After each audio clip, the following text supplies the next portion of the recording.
Hi, everyone, and welcome to another episode of Get Tech Smart. I am your host, Flo Nicholas.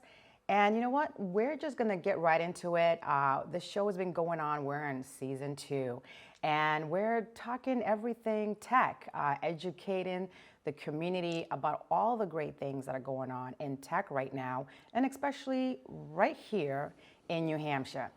My guest today, if I were to literally spend time trying to read off his credentials, the show would be over before we even begin. I have a high-profile guest today, so I'm really excited to introduce Jason Syversen. Jason, okay, so let me see if I can just kind of shorten up your credentials, right? You call yourself a hacker. You're literally you are a cybersecurity expert. You are a tech entrepreneur, right? You are a tech investor, philanthropist. I mean, this is like, I feel like I'm sitting next to one of the gods or something. Yeah, no. Because and the thing that really caught my attention is your story. And for anyone who's looking to be inspired and motivated, and if you have a dream or a passion and if you feel like you can't do it, then you need to listen to this. So let's start with who you are and your upbringing before we dive into how you got into tech. Yeah, sure. Great to be on, and I'm excited to get to chat. So yeah, I grew up, I was born in New Jersey, moved up to Maine when I was 8, and my dad was an engineer working at the paper mills.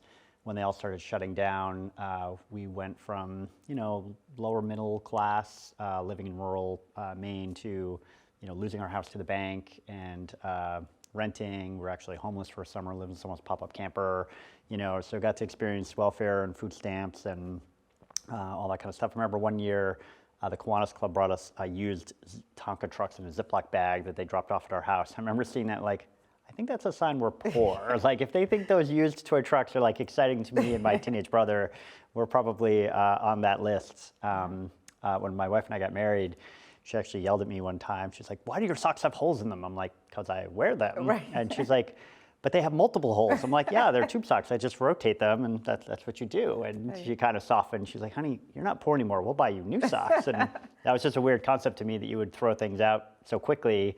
So I was kind of, when you're raised with not a lot of resources, it definitely motivates you to want to stretch what you have much further, and but also to, I think, work hard and try to change your path in life because, I saw the pressure it caused my family and, not wanting to answer the phone because of bill collectors or that constant tension in my family that what it put my parents through. So yeah, got a free ride for computer engineering at University of Maine, and then graduated and came to New Hampshire immediately afterwards, which I thought had the quality of life of Maine and that kind of small town state values, but also a vibrant economy and proximity to Boston that really meant I wouldn't have to worry about having job opportunities. Right. So yeah, very quickly got into hacking at BAE Systems and hacking the company network, and got domain admin on a 4,000 or 5,000 person network, and worked with the IT guys, and I was telling them how you could do it, and they're like, "No, you can't." And they're like, "Prove it." I was like, "I was hoping you'd say that."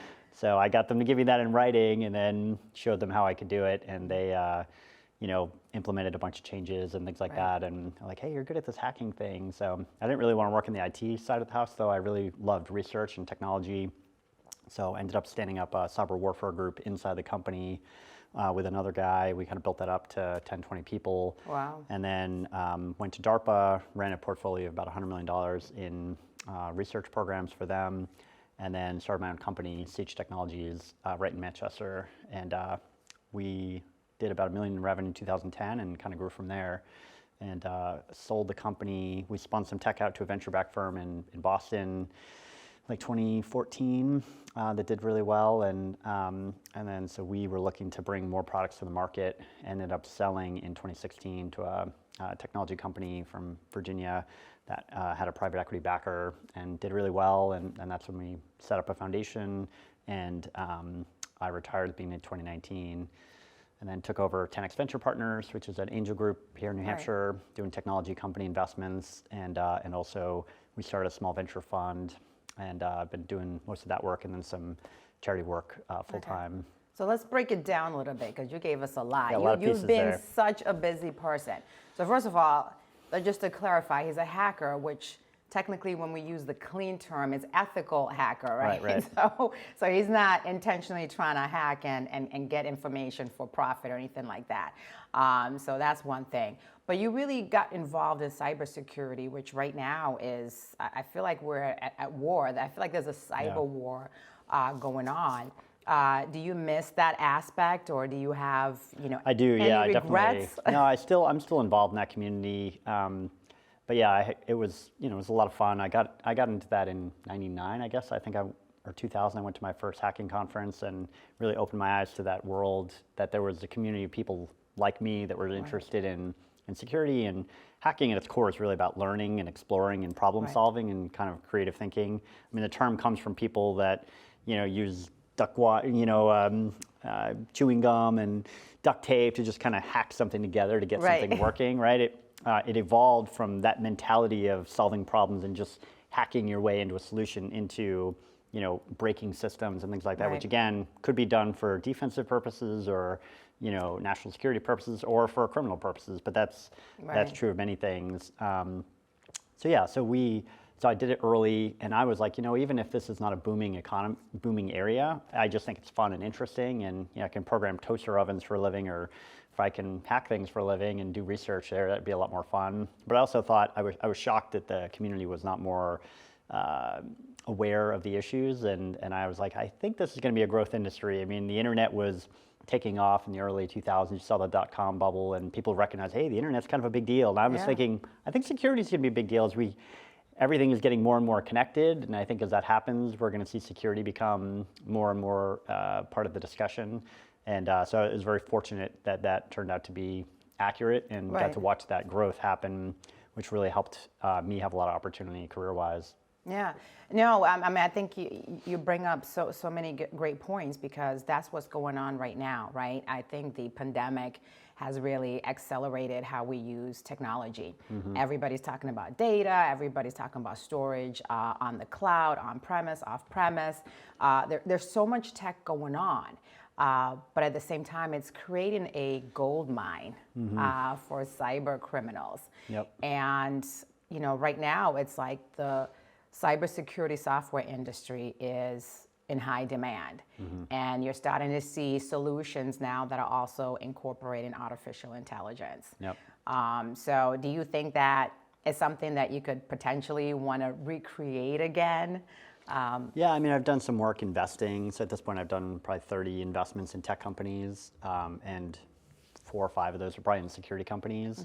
The biggest challenge in the security market that I'm a passionate advocate for is there isn't a ground truth recognition or standard for what does security mean? What is secure? How do you measure security?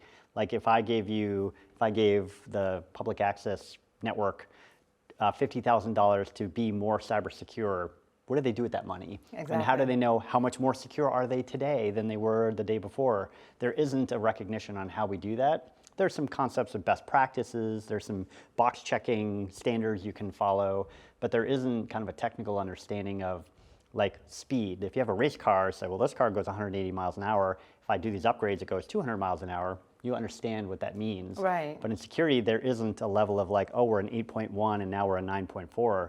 There's none of that. It's really just a lot of like, well, I like to do it this way, I like to do it that way. So how do we understand what the return on investment is in security? And so one of the things my company had done is we built models showing how the probability of success at an attack would be successful. And the idea was you could build a battery of those to basically attack a system and show how secure it was or wasn't against all these different attacks. And then as you change your defense, how does it change the attack? With a goal that eventually you could move towards this kind of quantified system. But I think that's a problem in the industry. And part of the reason actually I didn't start another cybersecurity company is there are thousands of cybersecurity companies now selling tens of thousands of products to these poor chief security officers who are trying to make decisions with all these people bombarding them. I've heard crazy stories of people like throwing themselves in front of CISOs to get their attention or try to sell a product.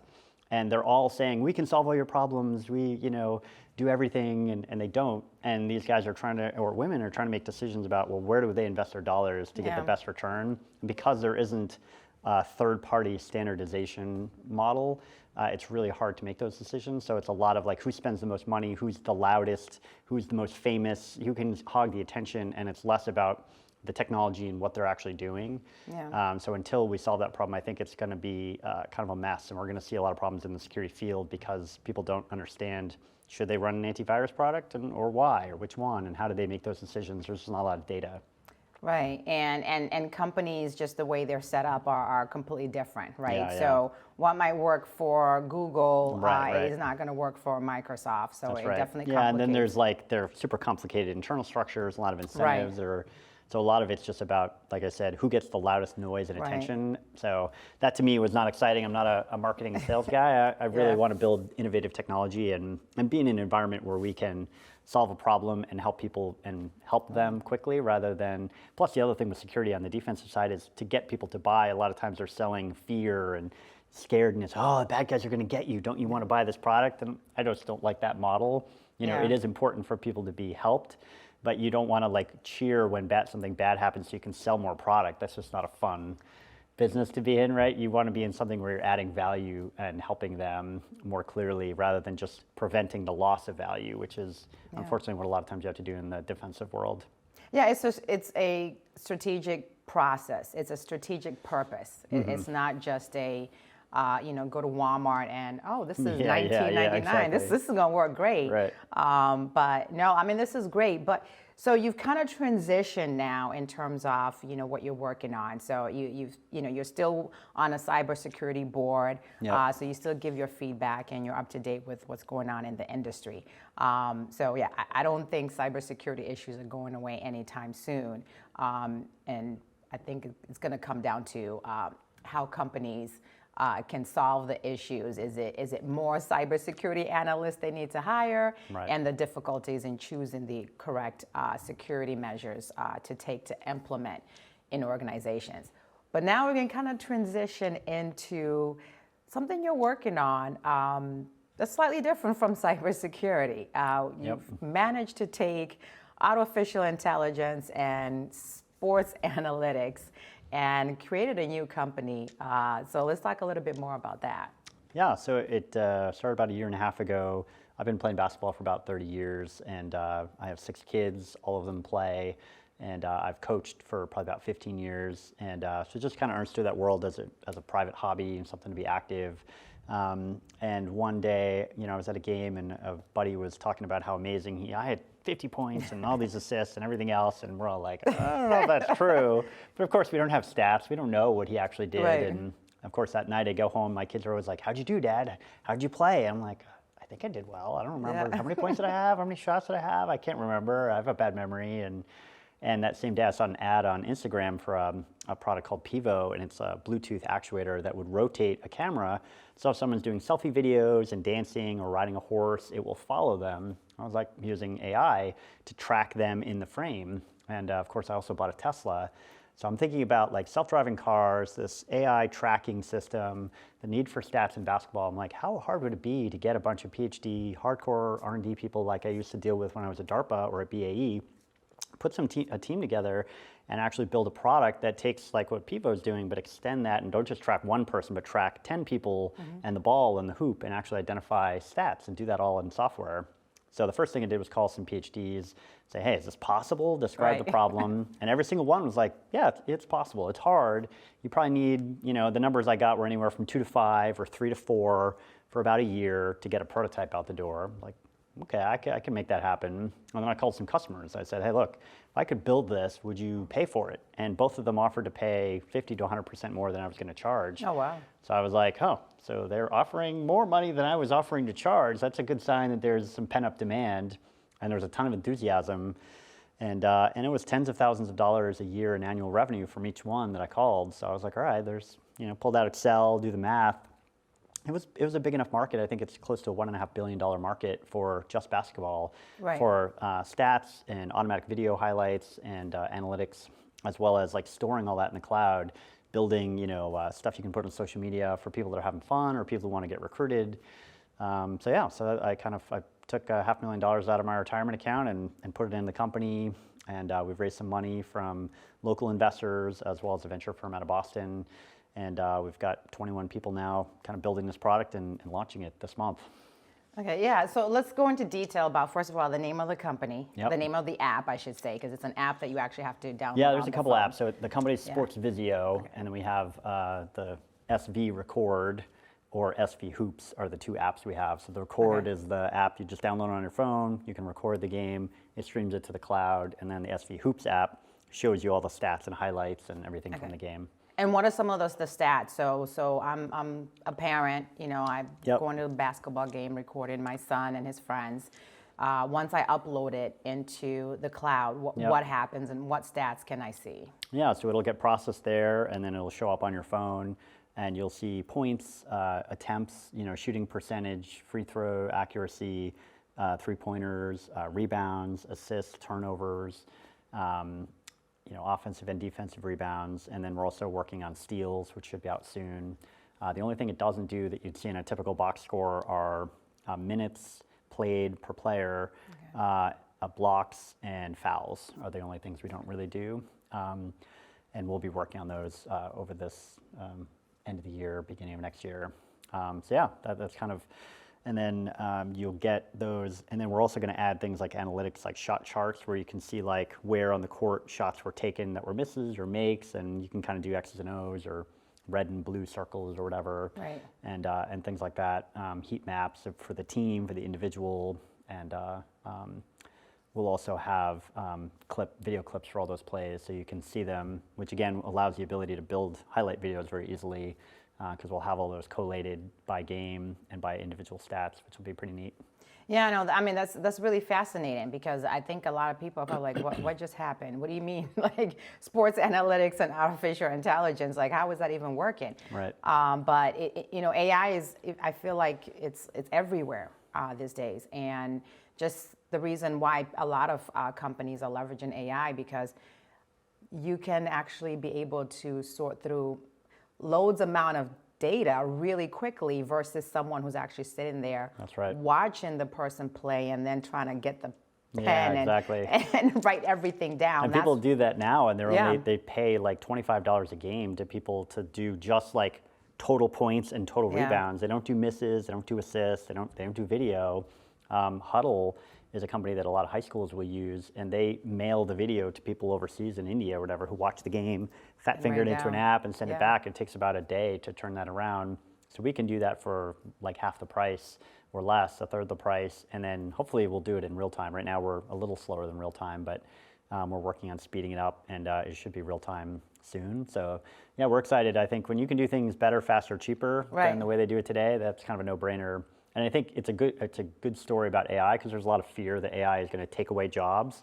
But I think the reality is the kinds of jobs that computers historically have taken away are the mundane things that people don't want to do today. Exactly. Those parent volunteers, they don't want to sit there. They want to watch their kids' game. They don't want to sit there like trying to be the one doing stats. They want their kid to have the stats. They want to help them know how they're doing and improve, or help the coach, or help them get recruited, but they want to watch the game. And so we want to use software to help automate the things that people don't want to do, so they can enjoy the game, and the players can have more fun. They can improve, the coaches can do a better job, and it tracks that data and helps them learn about how they're playing and how they can get better. Yeah, and I think for anything, for coaches and just for students, it's a great way to have the analytics that are readily available that they can use to showcase themselves, especially if they're trying to get recruited for, who knows, like the NBA or college. Even for college, it would be great to for sure kind of do a showcase of here's who I am, and here's my history on the court. So because they definitely don't want me trying to record. I as you were talking, I remember the time where I actually volunteered to do stats at a game, and they wanted me off. Because I couldn't. It's hard. It's so happening hard. so fast. We've talked about our next sport, and as we're looking through those, and baseball is one that we're considering, but part of the reason we may not do baseball is it's a slow enough game that you can do it manually, and most people do, because you kind of sit there, it's a pitch, you wait, you get a call, okay, that was a strike, and then there's another one. It's not like basketball where it's like, in 5 seconds you might have 10 statistics that just occurred, and you're trying to go as fast as you can on an app. It's very difficult. So I think it lends itself well to a computer that can be tracking all the players. And we have really cool multi-object tracking where we're plotting where the people are. We can plot their numbers in real time. So even a person watching it, you can't always see the jersey at all times, or they're occluded, which, someone's blocking the vision. So, but if you're tracking them with software, you know that number 11 moved behind number 12. So you can put a little thing over their heads. When that shot comes back from another player, the computer knows who's back there in a way that a human can't always keep track of. Right. Yeah. No. And that's yeah. I always get so amazed when I have people come on the show and talk about AI and all the capabilities, because it's literally like it's unbelievable. It is. Yeah. And you are right. There still is kind of like a fear of AI, and then when you start talking about some of their household products that they probably use that already have AI, and they're like, oh. Yeah. Oh, Alexa has AI. Oh, right, exactly. That's not scary. Right. Yeah, and companies that are using AI, it's like Facebook uses AI, like WhatsApp app uses AI, even Nextdoor app uses AI. So it's literally everywhere. At some point, you're interacting with it without even knowing. And it's just going to continue, right? As it keeps maturing, you're going to see that more and more in more places. As we're seeing, I think that's part of the reason I'm excited about the companies. I've seen some really smart people with teams of PhDs building really cool AI algorithms, but they don't have a problem they're solving. They're just like, hey, we built all this cool software, like anybody want to use it? Yeah. And then we have over here, we have people building sports technology companies or transportation companies or whatever, but they don't have the algorithms. They're just like, hey, now we just sprinkle in some AI and it'll just work, right? And they're like, well, that's actually harder to do. So I get excited because it's unusual to be able to take deep AI expertise. We have 3 PhDs, all with 20 to 30 years experience, and plus a couple of master's degrees folks that are on the team building really advanced algorithms, but we have a specific problem. We know what we're doing with it. We're solving a particular problem, which is super fun because you can see a very clear path for like where we're going to apply that and democratize access to this technology that I think will really transform kind of what we see with particularly community sports, rec leagues, travel teams, men's leagues. But a fun thing we're doing that isn't as heavily AI based, but a little bit of AI, is we also want to kind of add like a Snapchat style AR filter, augmented reality filter, where you can add like a fireball on the ball or on the hoop, or put a circle around the player. And for people that maybe they're not trying to get recruited, or maybe they are and they want to build their social media presence, but maybe it's that kid that just wants to have fun with the game and they have a really cool play and they may come off the bench, but they have some highlight play they want to remember. They can kind of use this to highlight that play and then share that on their TikTok or Instagram or whatever. And that's one of the things that we'll be able to provide that you can't do today, which we're excited about because I think it'll just bring the game more to life, and that integration of the real world activity and people who are constantly living in a digital world can kind of bring their real self to that kind of digital environment that they're in all the time as well. Yeah, I can definitely see that getting popular because, like you said, then if you're able to integrate that with like an Instagram or a TikTok, and then you add the music to it, it will definitely take off. So right now it's being used for basketball. Yep. What are the other sports that you want to add to this? So I mean, we'd love to add all the sports, obviously, but we have to be judicious in what we tackle. So for the next ones we're looking at soccer, hockey, volleyball, or baseball are the next 4 that we're kind of considering, and we're debating which one we're going to do next. We'll kind of decide that this month, but we're trying to pick sports that are similar. Football would be a great one, but it's more complex than basketball because it's outdoors at night many times. You have 11 players per team. There's a lot of contact. So I think it would be more technically challenging. We're trying to be really simple solution. Our basketball approach, we need 2 cameras right now on 2 iPhones or 2 Android phones or 1 of each. We're actually trying to get it down to 1 and just do that rotating model, and we think we can do that. But outdoors for stuff like that in lacrosse, we think is going to be harder. You need multiple cameras, and so we're trying to take what the next logical step is and kind of keep expanding it to other sports, and we'll launch that second one next summer, hopefully. Yeah, and what's the focus right now? Are you still just looking at school districts, or are you trying to expand and eventually try to get into something like NBA? Yeah, we've actually talked to a couple of NBA franchises already, which was really fun and not expected because I thought they kind of had it all figured out. They have all this money and you hear these crazy contracts. But I actually met with some folks from NBA franchise. I actually play basketball, some guys from a number of teams. And you play You Not play basketball with I NBA did players? Staffer. No, I didn't say Okay. players. I said NBA people. Okay. So there are people in the NBA who don't actually play on the court. Okay. So these were analysts. These were guys in the front office and people like that at. There's a sports analytics conference in Boston. Okay. So I had a chance to play with some folks who are on staff. But the people who work in an NBA franchise, many of them are into sports, right? And they like basketball. So that was a lot of fun. But yeah, it was really surprising to learn that they still have interns like manually doing things. Oh, really? Oh yeah, there's a lot of opportunity for technology there that I was not expecting because they have so much money. You'd think that they would have got that figured out already. So we looked at a couple of, one franchise was interested in their analytics program, how we could help them. Another one, they're interested in rolling it out to they run like 200 camps, and they were interested in how we could use it to maybe augment that camp experience for the young people in their community that kind of go through their camp system. That makes sense. So yeah, it was super interesting. Yeah. But I talked to a guy who's a pro player in overseas, and he was coming out of Egypt and trying to get a job in Greece. He's like, I would pay $500 out of my own pocket, have my wife set this up at the sideline. He's like, because when I was leaving Egypt, half my games weren't even on the internet. He's like, that's my resume, and half the games were even online, and half my resume is missing. He's like, and then the half that was, he's like, the guys in Greece are like, well, how do we know you didn't slip a $20 bill to the scoring table to tell them to like pad your stats? Oh, geez. And he's like, having a U.S. technology company that was well recognized and accepted, he's like, I would pay out of my own salary to make sure we had that technology available just to document everything I've done in my game because I know what I can do. And this would give me a third-party validation and video clips to back up everything I'm saying I did. So that was really, really insightful for me to realize like you have a problem you think you're solving, but then you realize there's other applications that you hadn't considered.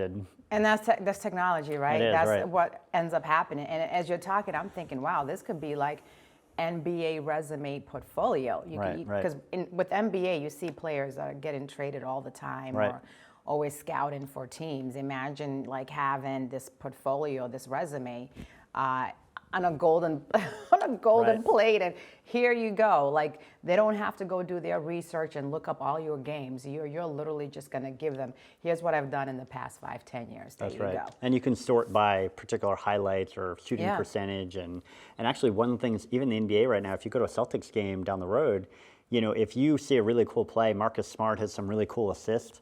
Well, you can't share that on social media, right? You could be sitting in the bleachers with your wavy camera, but you can't share that off their official feed. All you can do is see what their social media team decides to share online or ESPN. And if they don't share it, you have no way of doing that until you could like go home, splice the video, or record it or something. There's no way. But with our technology, we'll have like real-time stats, but we'll also have video for every play. So if you have a really cool play, just click it and share it online. So you'll be able to do that at like a local middle school game or Alvern High School. You'll be able to share a highlight clip, and you can't even do that at a Celtics game. So I think if that happens, that'll be a little wake-up call that you'll see some of the folks in the NBA be like, wait, why can they do that at high schools? We can't do that on the pro side? Yeah, I think this is going to spark a lot of interest for sure, because it's like, and just sometimes you have one parent who can't make all the games. For sure, and, you know, who wants to hear, oh my God, honey, he did so great, or she did so great. And then you're like, do you have a video? And, you know, and no. Or you have an hour and a half game, but like, hey, can I just watch like all your highlight clips? Or as it's happening, one of the ideas we had is, because we're detecting the events in real time, like you could maybe do an alert and say, tell me every time number 12 does something cool on the team. And it could be your daughter, your son, or your grandson, and you get a little update on your phone. Oh, they just scored a basket, or they just did a thing. See a video clip of it, so you can kind of get updates. You might be at a meeting, but you're checking your phone, seeing all the updates of how your kid's doing as the game goes on. Yeah, hold the meeting. I got to check something real quick. Well, I mean, that also makes a lot of sense, because sometimes I don't want to watch the whole game. Exactly. I just want to see when my child plays. Right, exactly. You know? If they're they're a bench warmer and they only come in for 5 minutes, like I don't want to watch an hour and a half game to watch their like 5 minutes, but I want to watch their 5 minutes. Exactly. No, I mean, I think this is fantastic technology, and you know, and this is one of the reasons why I created this show, was because like, you wouldn't think something like this would get created in New Hampshire, right? You know, a lot of people think Seattle or Texas, which is seeing a humongous tech boom right now. But, you know, we've got some pretty great stuff that's going on. And I think you know quite a bit of all the fantastic tech innovations that's going on in New Hampshire as a tech entrepreneur. Yeah, for sure. I mean, as an investor, I see, in fact, we just had a pitch this morning with 2 tech companies from New Hampshire, Kokori came in talking about education technology and how to teach social emotional learning to kids in schools, and they have a SaaS solution for that. And another company, SkyMap, that is building. It's a video game company, and they have 50 employees, and they're trying to grow to 100, Wow. and building, video games for big, platform companies, but also building their own video games. And it's every young man's dream job, I think, in high school is to work at a video game company, and there's one right here, right in Manchester. So Right, it's yeah. really fun to see. There's a lot more tech economy, particularly Nashua to Manchester area, than a lot of people realize. No, I definitely agree, and I've been noticing it, because I'm inviting these tech companies on here. But what do you think is like the future of tech in New Hampshire? How do we continue to make sure that we're putting a spotlight on the state and getting more businesses and more people wanting to move into the state and work for these tech companies? Right. I mean, I think programs like what you have is a great example of just raising awareness of how much opportunity there is.